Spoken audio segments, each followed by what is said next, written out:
Welcome to Talking New York Real Estate with Vince Rocco. Our show is all about the exciting world of real estate and in particular, how it relates to the luxury New York marketplace. But if you are not planning a real estate transaction in New York, we still have plenty of information you can use no matter where you are. Now, here's our show. Hello, everyone. Welcome back. I'm Vince Rocco in New York, where the state of our industry needs to be about relationships and more of them. So let's get right to what everyone is talking about.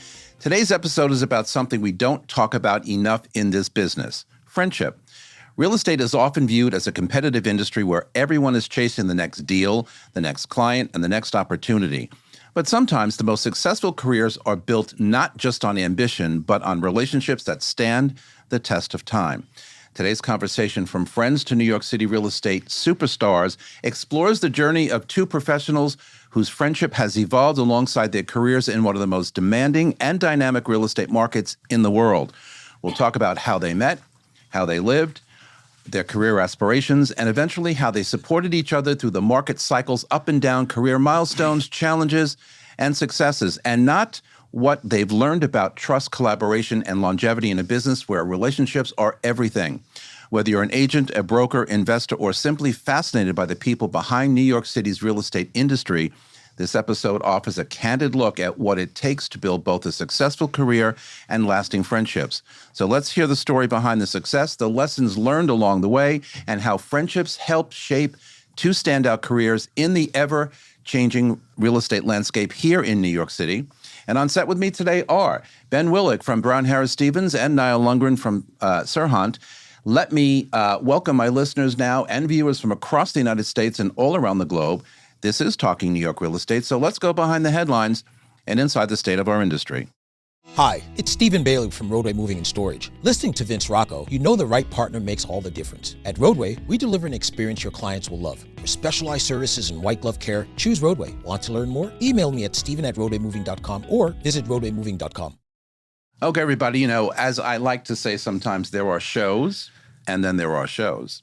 Now, if you look at these two gentlemen over here, friends for many years.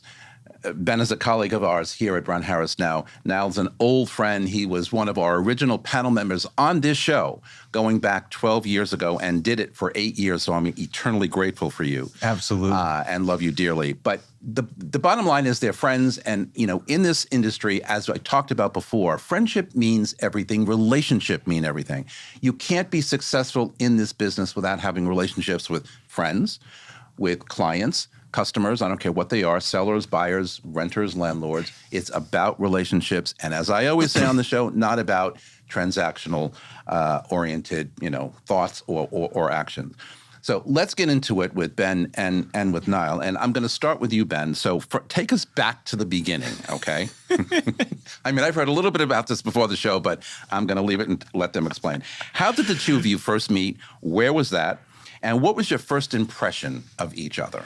Well, first, thanks so much for allowing us to go a little bit off the normal 100%. Show script. This is going to be super fun. I think it's summer. Just been a long time. Yeah, it's been a long time coming.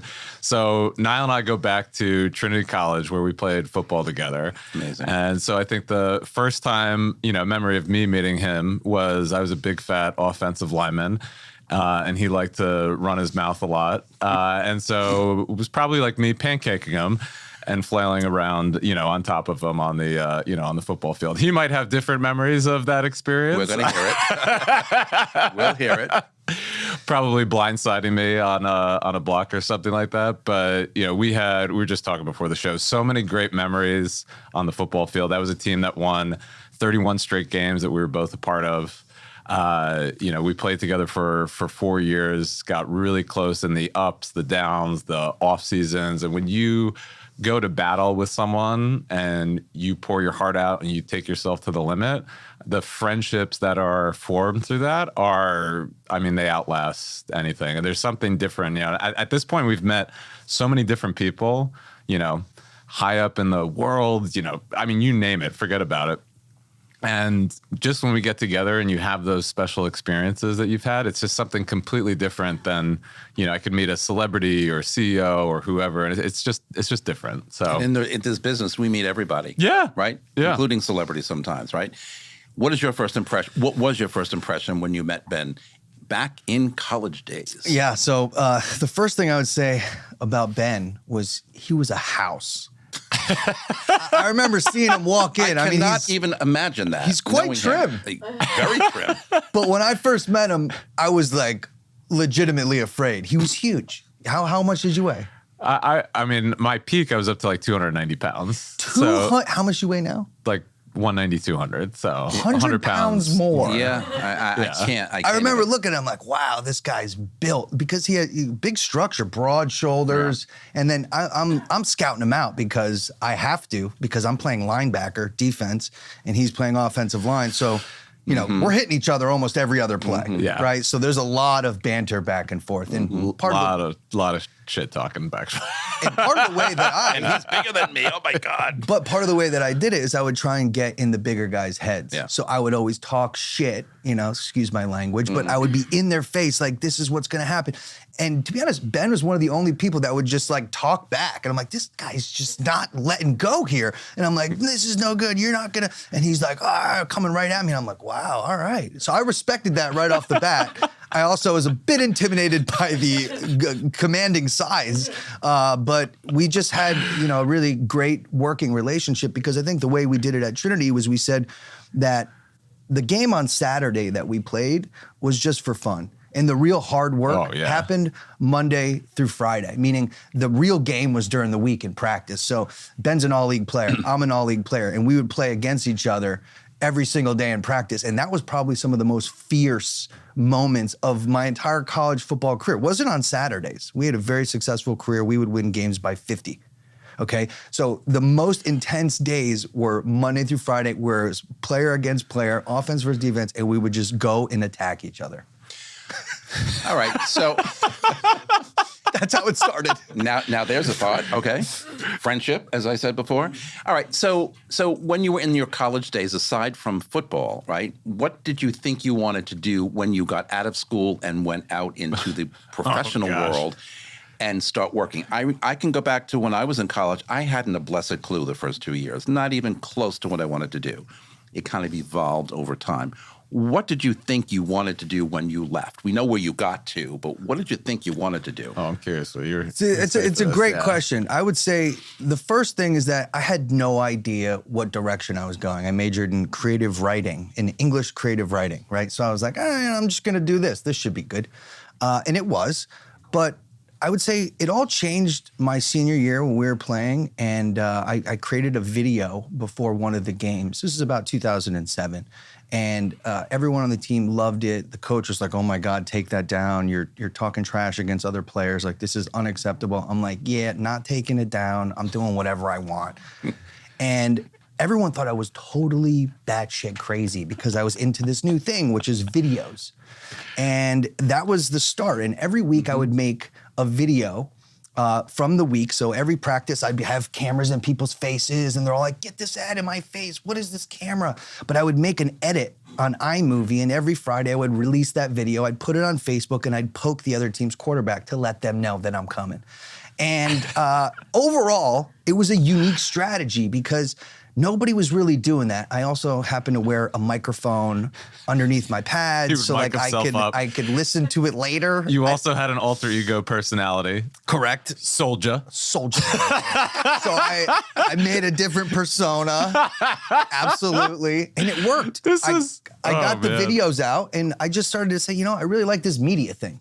Now I understand in the early years of this show, when you were a permanent panel member, he used to video a lot. I'd be talking, it was not on video, it was just on podcast, and I'd see him with the camera over there, the phone, whatever, videoing, and then he'd post things, which I loved, by the way, because it was all of us, and I'm thinking, okay, but I never knew where that really kind of came from. See, you learn something every day. What about you? What did you want to do when you first went to school or went through 4 years? Big football player, but you had to do something by way of work when you graduated. Yeah. Well, what I love about all this is that, people's personality really reveals themselves. And it's so important, even just in the work that I do now with a lot of the top agents, is to understand how people are wired. Correct. Like Niall was going to be on video and have his name in lights. Like from like who else is doing that in 2007 as college football players? Like no one, and my personality is very different. I'm going to just go keep my mouth shut, work my ass off in the weight room, and then just come out and dominate. And so I wanted to be in the, I love competing. And I thought, well, the most competitive place, I guess, to go where they're hiring out of here is Wall Street. So that seems to make sense. I'll just do that. And, I took some hard knocks and lessons along the way that, that Niall was there for, as we were living together in Bed-Stuy, Brooklyn, before it was the Bed-Stuy that it is now. Oh, indeed. And, so, and there were ups and downs with that. And ultimately, kind of coming into the real estate business together through all of that, I came to realize that, hey, this real estate thing has its own competitive nature to it that served as an outlet, at that early point in my career and lifetime. So for me, it was always just about the competition. And now that's translated into different things with like endurance sports and things like that. But, and really helping other people maximize their competitive side and potential. So, it's interesting to see how those early starts really manifested based on our personalities with everything, which was cool. So friendship sustained during college. Clearly it did after college. You decided to live together, move in together in Bed-Stuy. Boy, that was very aggressive back in those days to choose that location. Well, I'm sure it was cost effective, but I'd go into a place and people thought I was either a cop or like an inspector for sandwich spotters. Or you're tall. So no one messed with me. But no, but it was not a very fashionable, and nothing against Bed-Stuy. It's incredible today. It's great. But back in the day, in the early 2000s, it's like kind of not a very good hood to want to be in. Yeah. What were your thoughts about moving in together after, post-college, whatever? Again, thinking about what career you wanted to get into. We'll get into the real estate piece in a bit, but what did you guys want to, why did you want to live together, and what did you think you were going to do in the future? It was just in fluid. We didn't really know. I admired Ben because he went to Wall Street. He was working at Credit Suisse, and I was like, wow, this is incredible. I would like to be near somebody that's working at a bank. Like I really had no guidance or really had no idea. All I knew is because those videos were successful, I figured if I just went to New York, that's where TV stuff happens.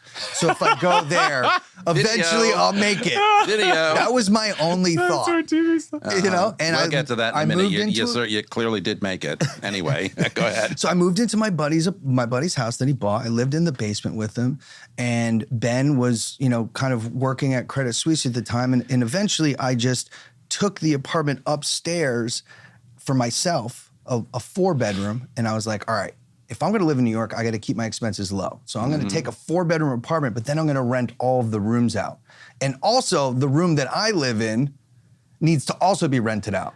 So out of all the other rooms that I rented, the room was like an attic. It was like a V-shaped attic like this.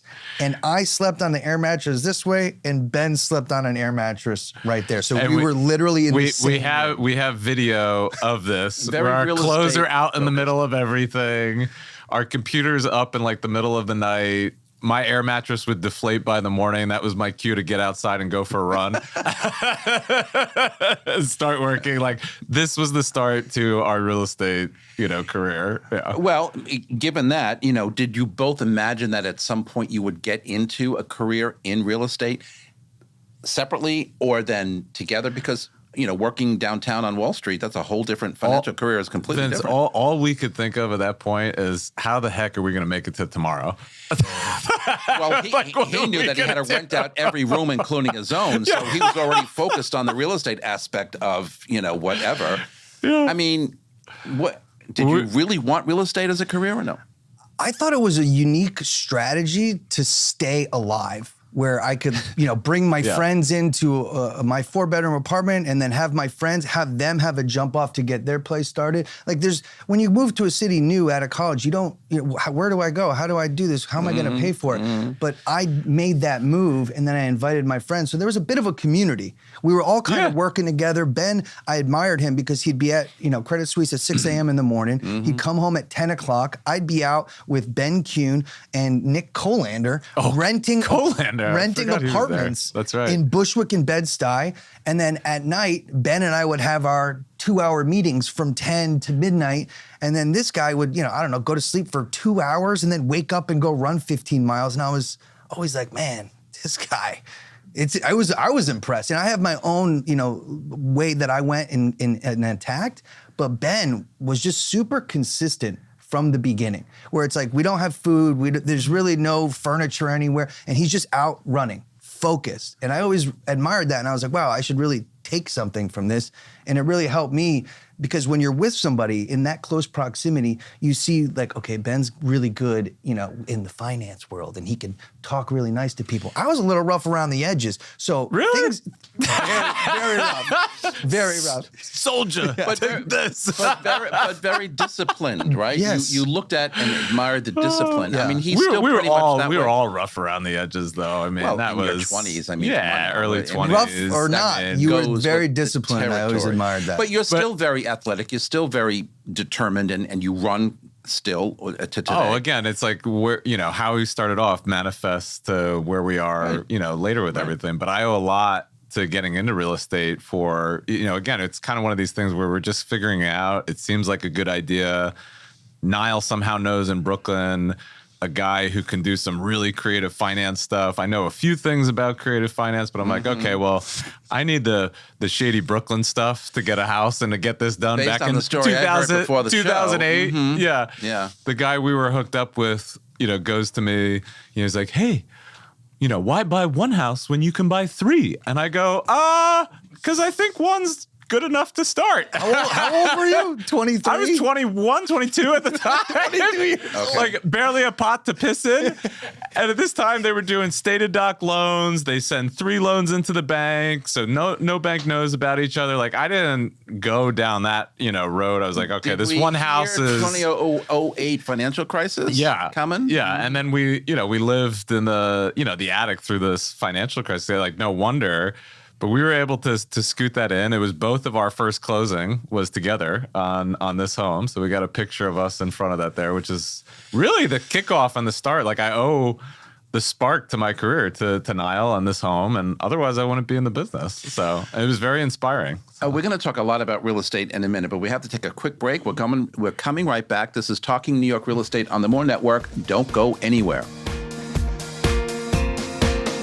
The Everset provides full-service staging and furniture rental solutions in the New York area.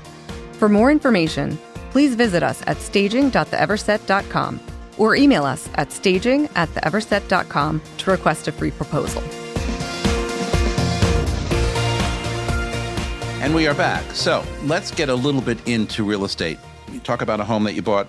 Well, what was the biggest challenge you felt, though, when you first started in, the business? I mean, real estate, everybody thinks it's an easy profession. It's anything but. There's a lot of determination. There's a lot of focus needed. There's a lot of things. But what was one of the more challenging things you faced, Niall, as you got into it and said, okay, this is what I want to do. This is going to be my career, and I'm going to be number one, because I can hear you say I'm going to be number one. Absolutely. Way back when I didn't even know you. Absolutely. And that's always been the goal, because Ben and I, when we played football, we won many championships together. And I carry, and I think Ben carries, a championship mentality. So one of the big things that I had to overcome right off the bat was I was just doing low-end rentals, $600, basement apartments in Bushwick. I mean, that's where I legitimately started. I wanted to see what that check was actually for in that video. Oh, true that. So the guy who we were hooked up with was having me rent these places, and I was like, wow, this is really cool. And I told Ben about it, and then the guy's like, hey, I need you to sell this house in Queens, in Ridgewood. And I was like, what do you mean? He's like, you know people with good credit, don't you? I'm like, yeah. He's like, okay, call those people and sell this house.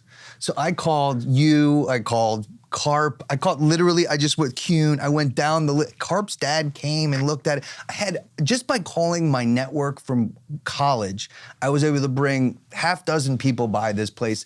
I didn't even understand what marketing was.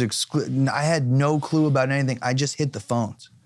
And Ben ended up buying it. So my first key challenge to even stay in the business was to sell that house. He's like, if you want to do anything, you got to sell this house. You got to do it fast. And it was 2008, right before everything collapsed, and I was just hitting the phones, and Ben ended up taking it. And to be honest, I didn't even make a commission. I wasn't even licensed at the time. You know what the deal was that Edwin said? He said he would pay off my credit card debt. It was like $5,000, and I was swimming in it. I'll take it. I was like, yeah, that's great. So That's great. that was my commission. Now I'm at zero. Great. And Ben has a house. And then I started managing the house with you. Yes. And that was a whole can of gosh. worms, because not only do we do brokerage, but then property management, and he became a principal. So I was learning about being a principal with Ben, and we were learning together. And remember the first couple Learning tenants together. and dealing with the tenants and signing. But there was some crazy stuff. Like there was at this point, the developers in Brooklyn would hire homeless people to stay in one of the units. Yeah. They didn't show me my actual home. So when I went to go in to buy this place on the walk-in, it was actually another unit than what they showed me. And the homeless guy is living in my unit. So I had to befriend him to be able to then get him to just mosey on to like maybe one of the other units. It's like, this is crazy stuff. Wild, wild west.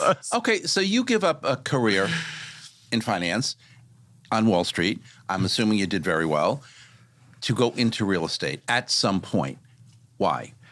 So that's I think a little bit loaded. I was going, and I think one of the things that I really appreciate about Niall is he's always had my back.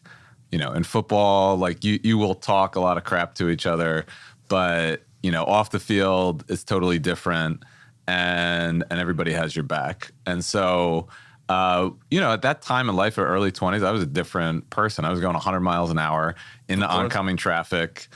And we were going out at night and all sorts of different stuff. And, I remember there was a breakup at one point, and something happened with a gal I was with. And I think at 2 a.m, I called, Niall, and I just grabbed my stuff, and I'm staying with, with him the next day. So, those are special times.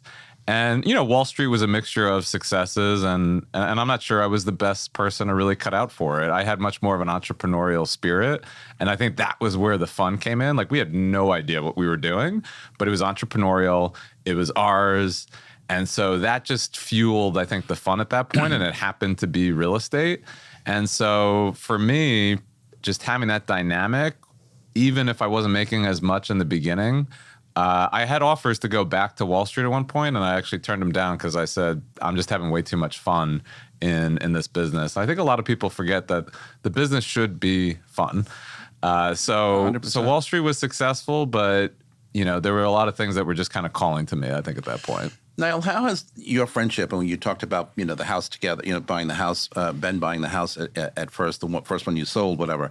But how do you think friendship, kind of influenced the way you guys approached real estate from the very beginning? So because real estate is a very competitive industry, there was a time when Ben went on his own and he started doing brokerage, and I was over here doing brokerage. Mm-hmm. And, we would go back to Trinity and we'd have these career day events, and you would sit at that side and I would sit at this side, because you were trying to see if anybody would work with you, and maybe I was trying to see if anyone would work with me. Competition. So as much as we were really close at the beginning, when we started kind of doing our own things, we were just like, oh, what's up, man? Hey, what's good? Obviously rooting from afar, right? That's always the big thing. But we are competition at the same time, right? So that was a little, funny position to be in and to navigate, because, we could be best friends and win championships and do these things. And then we're like kind of looking at each other like, are you going to get my intern this year, or am I going to get yours? And like, those are the types of things that we would be. We went from wearing the same uniforms to wearing different uniforms. So that was like, we call it the adjustment period. Yeah, exactly.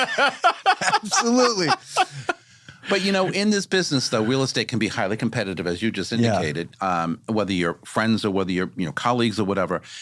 How do you maintain or remain friends with both of you being in a very highly competitive industry? I mean, super successful, both of you, but how do you maintain that friendship? Or I think you realize pretty quickly that regardless of what Niall has on his shirt about owning all of Manhattan or his suit, I love is it. that, Oh my God. One broker cannot physically work with every single person, and second place still pays the bills, and even like 100th place for for a lot of brokers, which there's a lot of different types of people in this business, ways to go about it.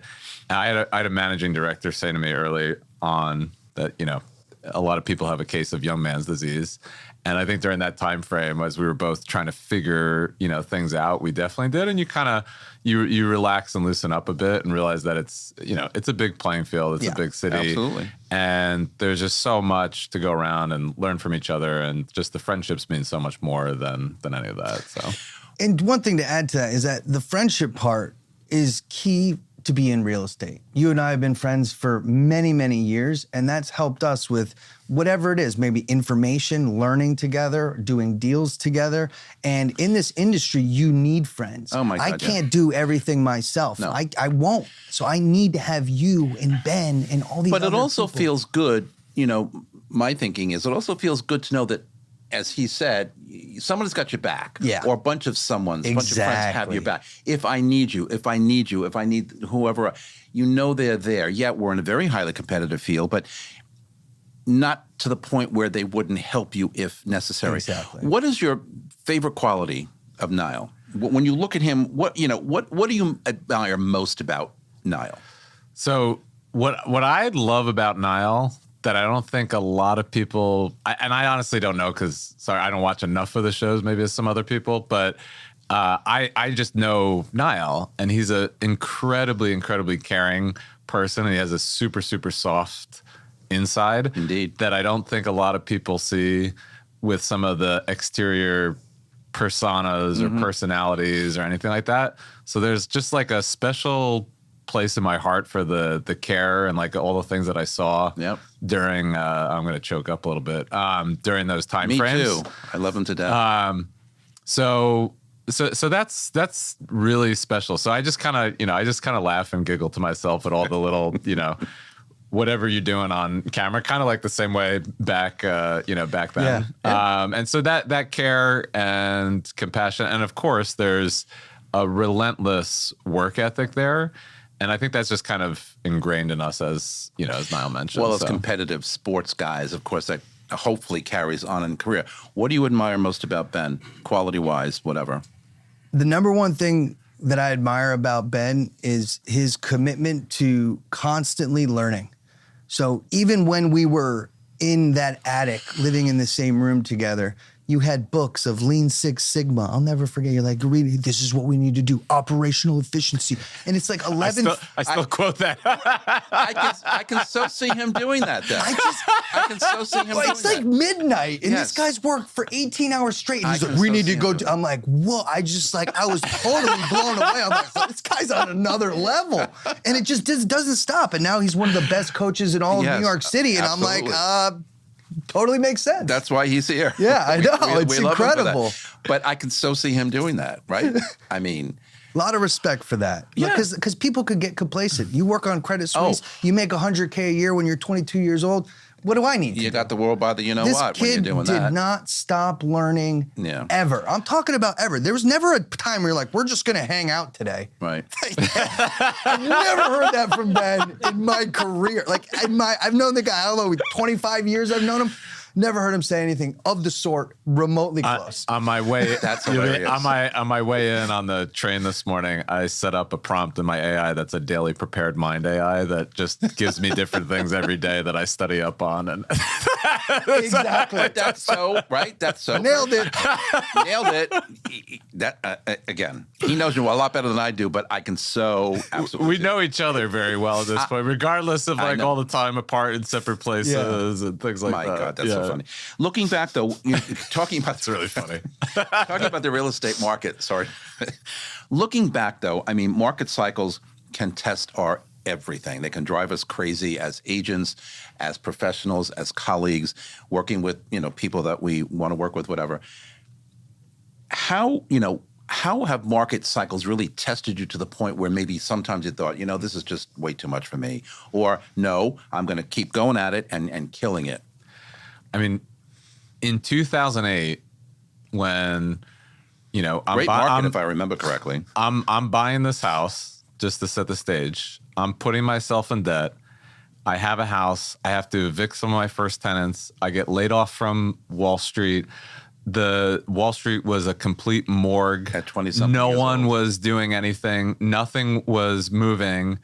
And you somehow, your life's also in shambles because you're not taking care of yourself physically, mentally, or anything like that.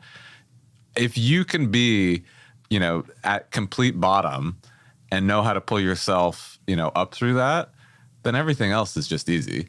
And some of that comes from the championship mindset, in the past. So, hard things are not bad. I think we try and, there was something great I heard last week. It's just, the more successful you get, it's just the better challenges and problems that you have.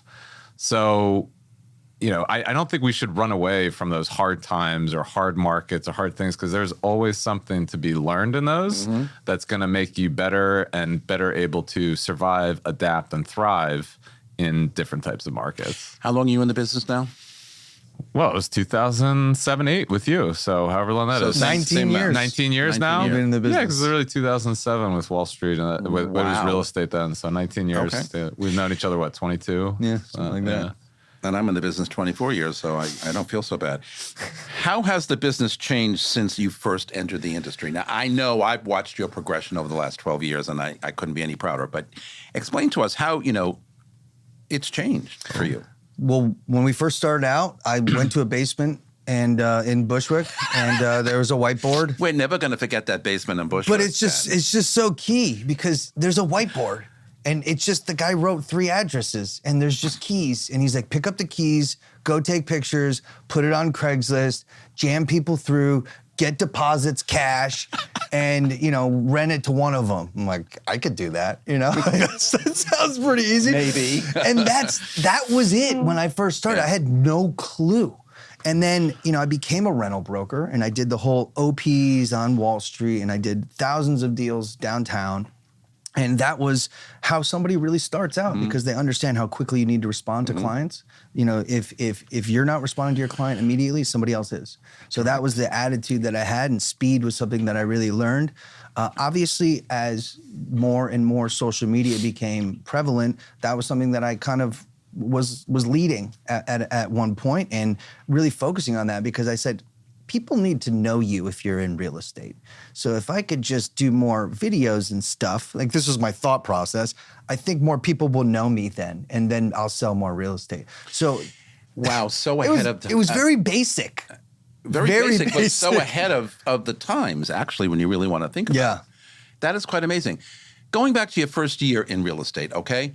What advice would you give your younger self then, knowing what you know today and after all of these years in the industry? The first thing that comes to mind would just be chill out and relax and enjoy the ride a little bit.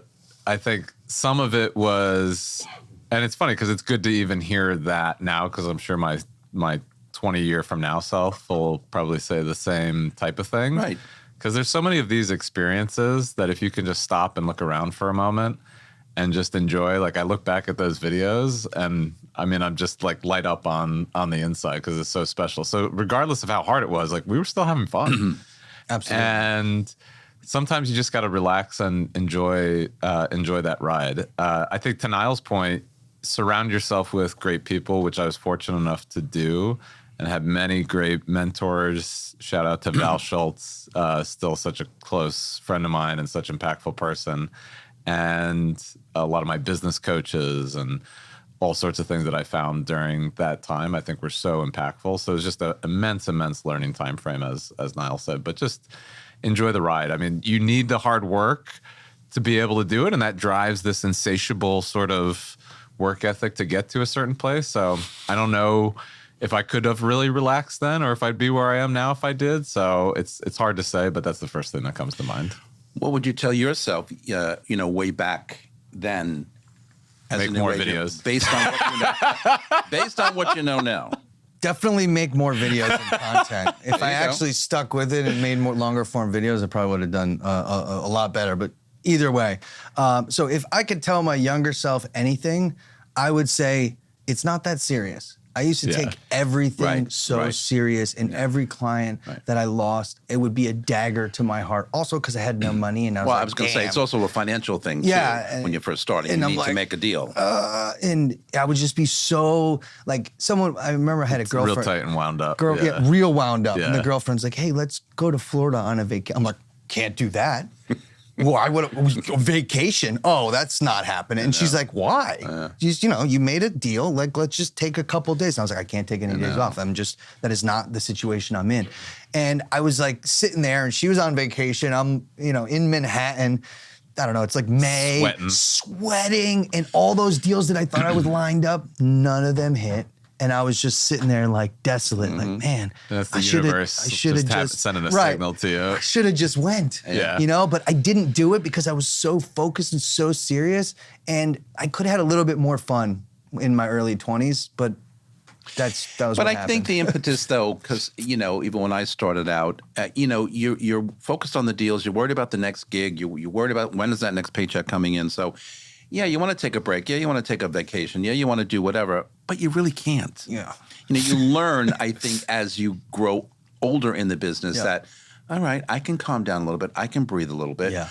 What was your first deal like for you, your first real deal? I mean, did it feel like, okay, I'm in this profession and I'm really loving it and I think I made the right choice, or not? Are you going to talk about the bus thing? Because I thought that was an incredible story, and I always admired that. That's not my first deal, but that's a different deal. All right, yeah. I mean, I could tell. I'll tell both. I mean, my first, like one of my first deals that I can recall.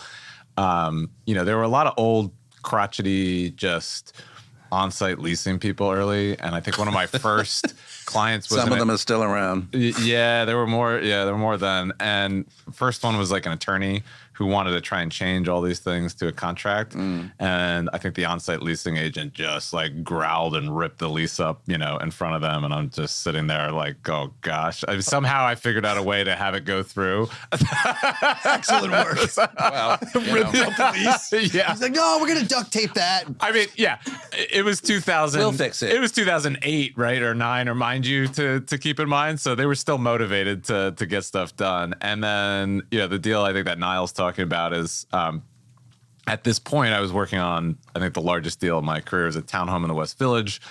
We were going back and forth with negotiations for like a week against this designer and in California. And from sports, I'm a big visualizer. I will visualize like the game and everything. And so even at any point in real estate, I'm thinking about the conversation, how it's going to go, where I am, very, very much when I was an agent. So the City Bike had just come out. I got a nice fancy suit. First time in my life I'd bought any fancy suit, and I'd been in the business for a long time at that point. Second time wearing it, I'm heading on the City Bike on the way to work, and bam, bus comes.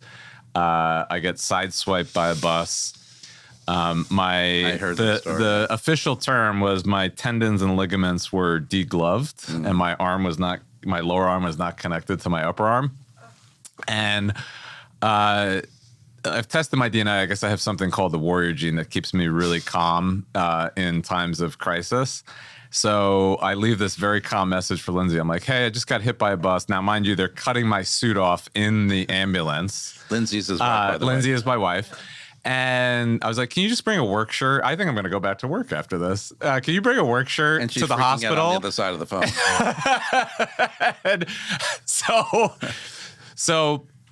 we go to the hospital, and they have two doctors sewing up a laceration on this side of the emergency room table, and Lindsay's holding my cell phone on the other side. And I actually closed the townhome deal up on the emergency room table. See that? And determination. Yeah, dude. that was determination. And I was all hopped up on morphine and just everything. I don't even know how that happened. That's got to be one of the best real estate stories of New York City history, period. I'm going to be honest with you. I mean, it should be in your forward when you write your real estate book someday, right? Yeah. Wait till you get to this chapter. But he was committed and determined. But wear your helmet, because the thing. doctors did say the helmet saved my life. So I actually, last week, I saw an agent riding a City Bike without a helmet. I have a tendency, I will, on the spot, I ordered him a helmet. And the next week, he sent me a picture of himself wearing the helmet I just got him. One of my hot buttons, wearing helmets. Yes. I was coming to work today, coming here to the studio, and there was somebody zip by on a bike. I mean, so freaking fast. bobbing and weaving, no helmet on, and I'm like, God forbid you fall down and bang your head. You're not getting up. You're done. Yeah. Done. Okay, at that speed, Done. you're done. We got to take a break. Sorry about that. We'll be right back with one more block of these gentlemen right after these messages. Don't go anywhere. This podcast is supported by the More Network, powered by Brown Harris Stevens. Real estate touches every aspect of our lives, from design and architecture to investing and the economy. Now there's a way to get all your real estate information in one place. The More Network. With more than 20 podcast and webcast series, the Mastery of Real Estate Network is powered by Brown Harris Stevens, one of the country's most distinguished brokerages. Discover advice from notable entrepreneurs, compelling topics, and access to top global real estate experts. Subscribe to their YouTube and Apple podcast channels by visiting getmorenetwork.com. We are back. All right, Mr. Niall here has had a very successful career, which we've talked about, as has Ben, and will continue, both of them. But Niall is one of the stars of Owning Manhattan, which is one of the Netflix super popular and powerful series that's been on for the last 2 years, hopefully going to continue. Niall, you know, I look at you, and every time I see you, I think the same thing. I'm beyond proud of you. I'm going to choke up too in a minute.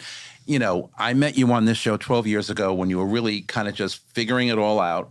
But I always used to say to him, you know what? He is going to figure it out. He is going to be number one before he even thought he was going to be number one. Because I can just tell by who he is or was even back then. You know, my comment to you, without choking up here, is you did it. I mean, you got a lot more to go, of course, because you're a young man, but you did it. And you're on television, which I know was one of your goals way back when. Crazy. Oh, yeah. How did you do this? Well, I played it very strategic, very strategic. So, obviously we had our experience. Then I went on. I worked at a couple different firms, commercial real estate, and then I opened up my own brokerage. And at that point, you and I got connected. And there was the whole thing like podcasts. And I was like, I want to be in front of a camera, but podcast sounds great. Or actually, it wasn't even a podcast. It was a online radio show. Podcasts weren't even live. A thing then. It was a live radio, okay? And I was like, this is close. This is close to media. Okay, I'll do this. And I remember you'd send the notes out and I'd have my notes written down. I was just so serious and I'd have anxiety the night before. But I think that, more than anything else, was the grounds for my training and learning how to be media focused, how to speak live. That was a big thing, to go speak live. Indeed. So that really helped me develop those auxiliary skills around the media while I was pushing my real estate business more and more forward. And I couldn't be more grateful for you, Vince, just because that gave me the opportunity to do it in practice on a consistent basis.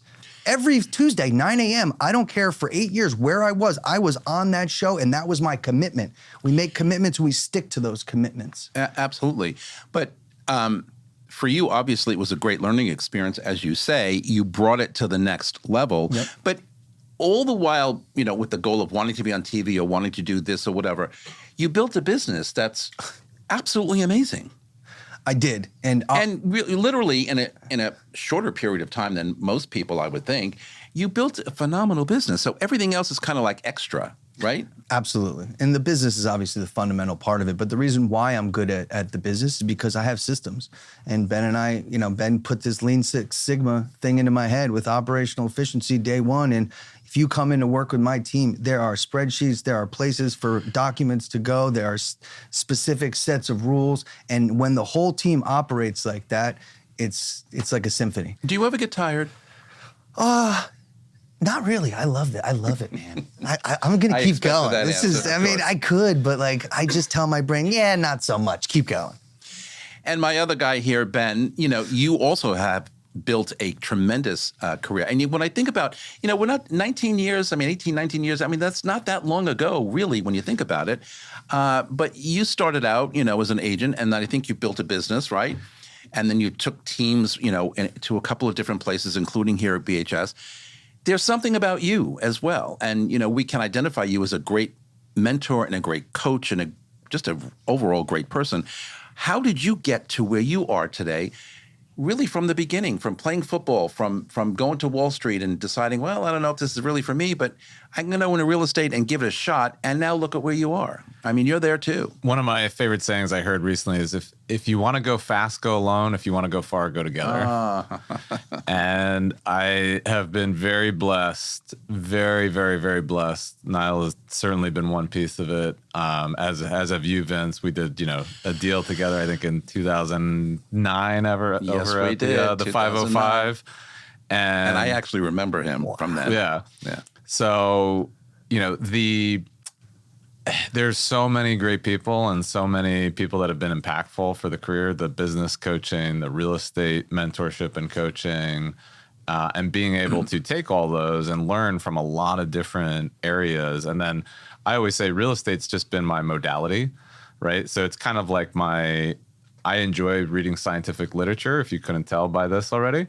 So then I get to it's like my little science experiment is the real estate business and industry and businesses. And so agent, built a team that thrived without me, turned around one company that was losing a ton to profitable in a year, did the same thing again for a larger, more mid-sized firm. We doubled that size in 5 years with Jared, who you know very well and has been on here. He's excellent. So, I mean, I could go down the list of just amazing people at all the different stops. And so I would never imagine that, back in those early days that we'd both be here now. So I think if you work hard and surround yourself with really good people, you have no idea where things can take you. No, but those who know you, including myself, you're a very senior level manager here at Brown Harris Stevens, but people just look at you and admire you. And I believe it's because of really who you are at your core. And I always end the show with something about a core, but it's who you are and how you show it and how you express yourself. And I'm sure you can agree with this. And you're empathetic when you need to be, you do what you need to do to make people feel comfortable. And I think even for Niall, both of you have that skill because in this industry where there's a lot of banana heads who don't have the skill, you guys do. And I think that, and I talk about it all the time, that is what breeds success. I have a funny story. I don't know if Niall's heard this one yet. It's from our college football coach.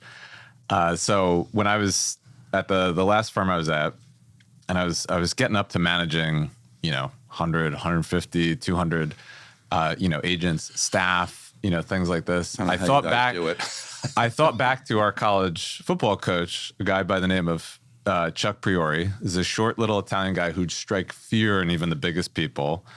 And he'd talk with a really raspy Italian voice like this.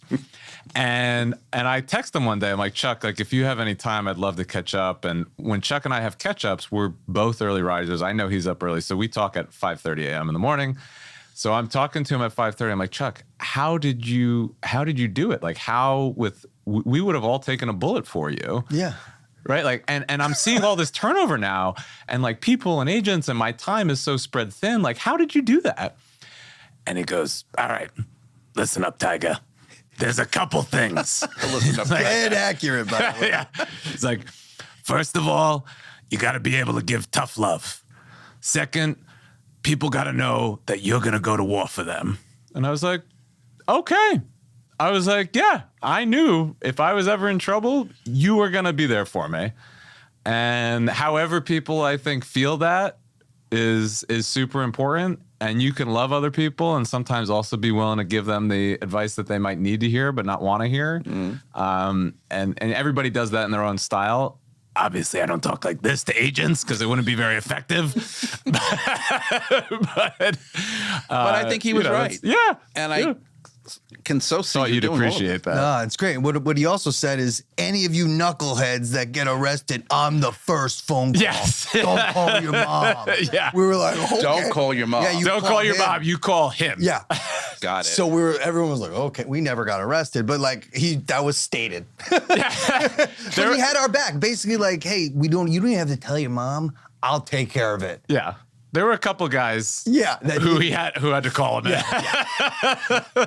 Does success feel better today, years later, than even when you did your first really nice deal, big deal, whatever, nice big paycheck? When you grow in the industry and you get older in the industry, not that either of you are old, but does success feel better today than it did maybe in the beginning? Because in the beginning you were chasing, you were running, you were focused, you wanted that next gig, you wanted that next commission check. I know for me, I can say, if I do something decent today, I feel much more successful because I think in my mind, I've lived, I've learned, I survived all of these years, and to keep going. Do you feel success sometimes feels better today? I think there's a satisfaction that comes with, reaching certain levels. It's certainly not the ceiling. But I would say like at the early years, the success that I had, my first deal I ever did for $3 million, I made like $27,000 or whatever my split was on that deal. I was literally at that apartment on the ground crying because I couldn't believe it. Mm-hmm. And that was probably, I was about to leave New York. I was like done. I was like, this is it. If this doesn't happen, I got to figure something else out. And it happened. And I remember just laying on the ground on Quincy Street in the apartment, just crying my eyes out. Like, I can't believe I just did this. Mm-hmm. This is incredible. And if I could do this now, I'm going to do it again. What can I do in the future? Yeah. I think it depends also.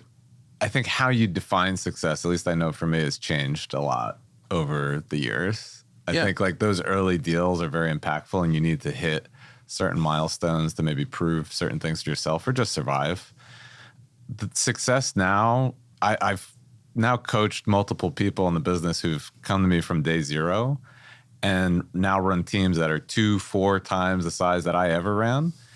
And the way that I get to watch that change their lives and just so many other people's lives and positively, I mean, that just means so much more to me these days. I even like coach people on running plans and watching people change their lives that way. So watching other people find their strength, now that we've kind of found ours and got the solid footing, being able to pay that forward, to me is so much more of what success is these days than what deals were back then. As I always say, and you've heard me say this before, you've left your mark and you are memorable.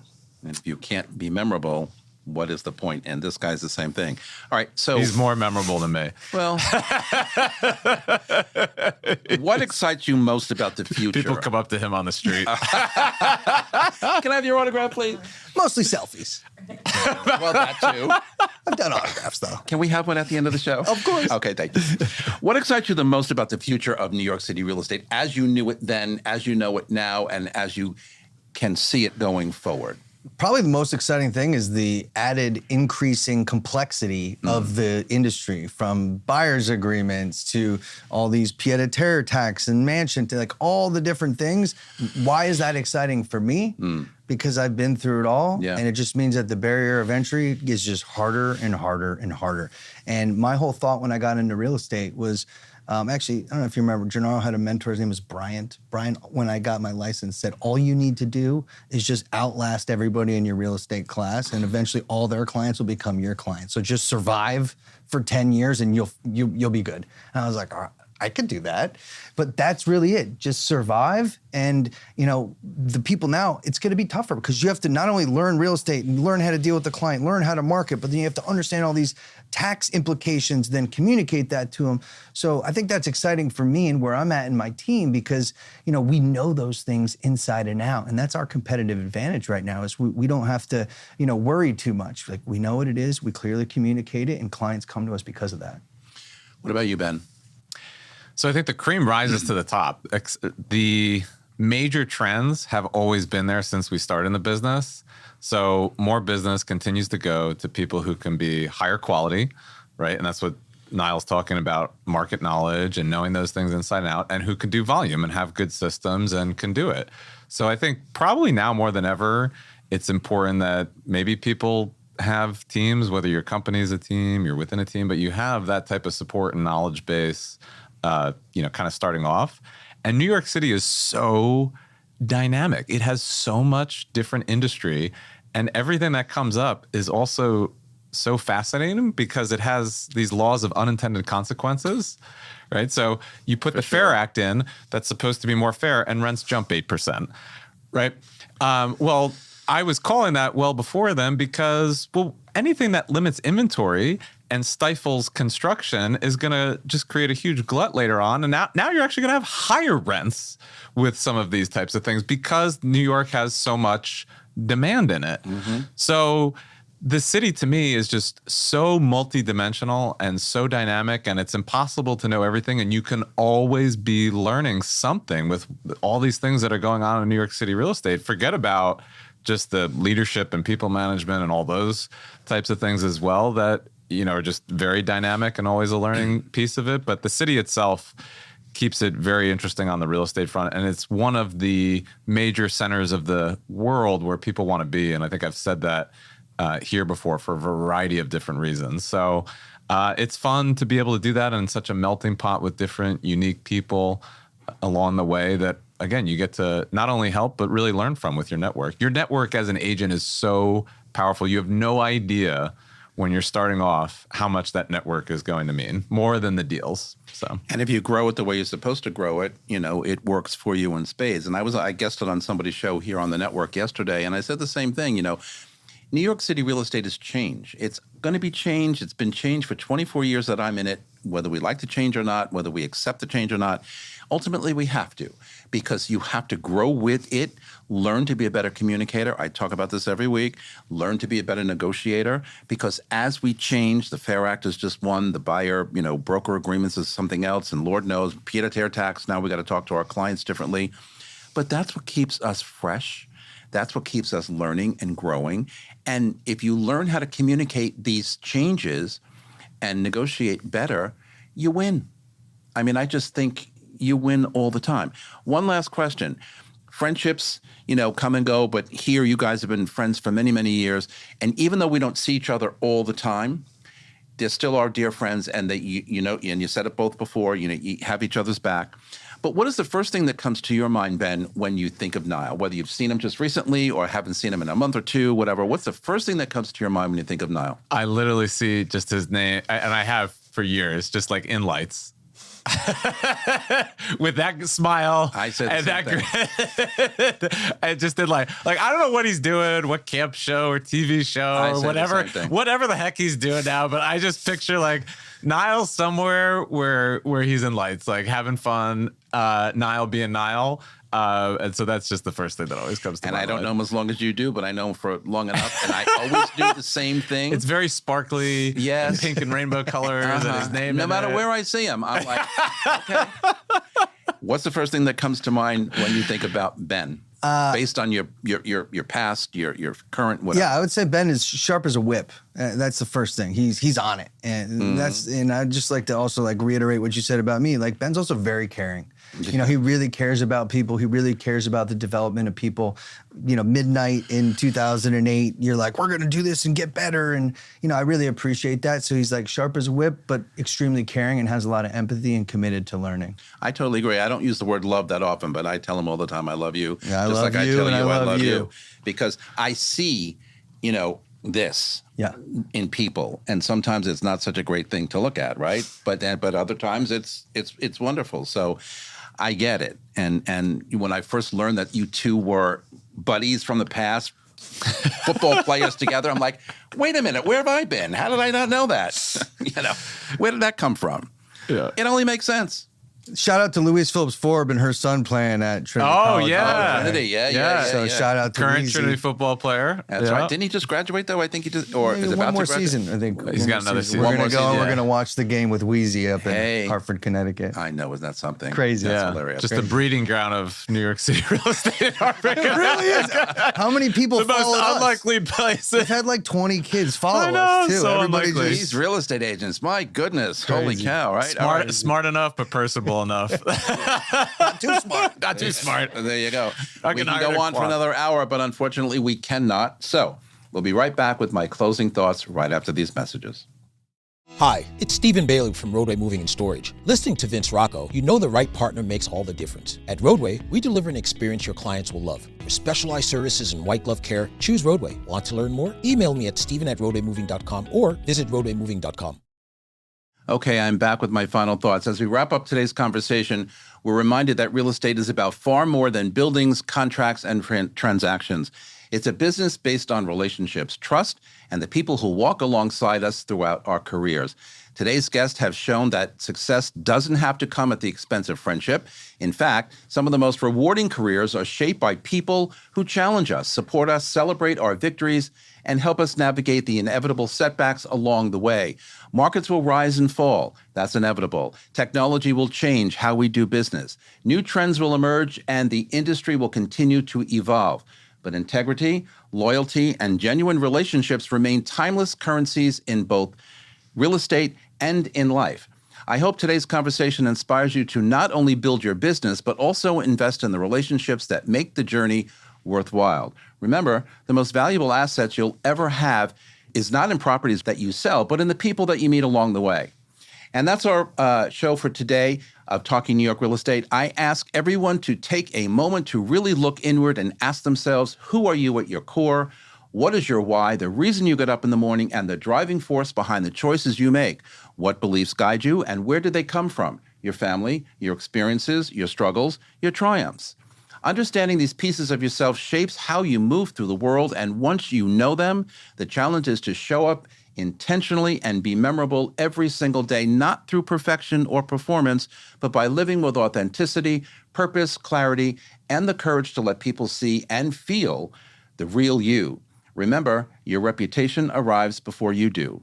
You can follow me on Facebook, on Threads, Instagram, LinkedIn, or TikTok at Vince Rocco. And Oprah Winfrey says, if you look at what you have in life, you'll always have more. But if you look at what you don't have, you'll never have enough.